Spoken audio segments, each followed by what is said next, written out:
Okay, making good progress. We got the lithium units in the OEM box, and I am super impressed with how these fit perfectly. It's almost like it was made for it.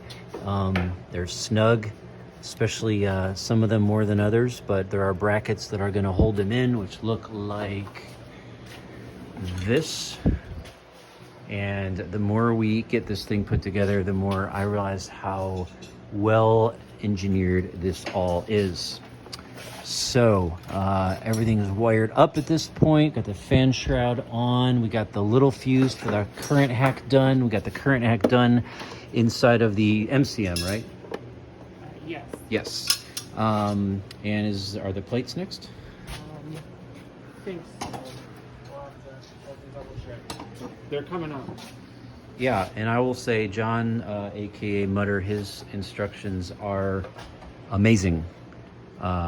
Really thorough. So it's kind of encouraging that like everything off that desk is gone now, and the only parts we have left is what's on this table. So we're making progress and hoping to be done by dark. Stay tuned.